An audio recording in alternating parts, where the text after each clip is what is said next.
அனைவருக்கும் வணக்கம். வடை சட்டியில் எண்ணெய் ஊற்றிருக்குறேங்க. 1 ஸ்பூன் தான் ஊற்றுறேன், நல்லெண்ணெய்.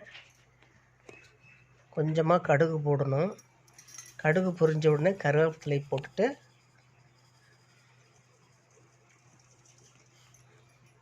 வெங்காயம், பூண்டு, கொத்தமல்லி தூள், வரமிளகாத்தூள் நல்லா வதக்கி வச்சுருக்கேன். இதெல்லாம் போட்டு நல்லா வதக்கி வச்சுட்டேன். மிக்ஸி ஜாரில் போட்டு நைஸாக அரைச்சாச்சுங்க. இதை பட்டை, லவங்கம், சோம்பு, பூண்டு இதெல்லாம் போட்டு தான் அரைச்சிருக்கேன். இது வெஜிடபிள் பிரியாணிக்கு போடுற மசாலா பொடி. அது 1 ஸ்பூன் ஆட்டை போட்டிருக்கேன். 1 தக்காளி பழத்தை கட் பண்ணி அதையும் அரைச்சாச்சு.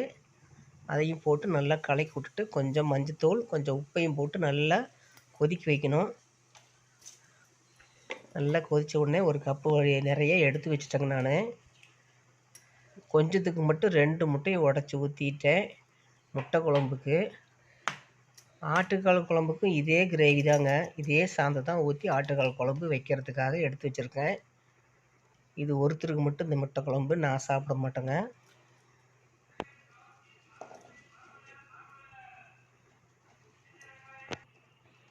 ஆட்டுக்காலை தண்ணியில் போட்டு நல்லா கழுவிட்டு 2 ஆட்டுக்கால், 2 கால் மட்டும், 2 ஆட்டுக்கால், 2 கால் மட்டும் நல்லா வெட்டி 10 விசில் விட்டுட்டு இறக்கிட்டேங்க.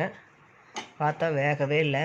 மறுபடியும் கொஞ்சமாக தண்ணி ஊற்றி மறுபடியும் ஒரு 10 விசில் விட்டு இறக்கி வச்சுட்டு எடுத்து வச்ச சாந்தை அந்த ஆட்டுக்காலில் போட்டு உப்பு கொஞ்சம், மஞ்சத்தூள் கொஞ்சம் போட்டு நல்லா வேக வச்சாச்சுங்க.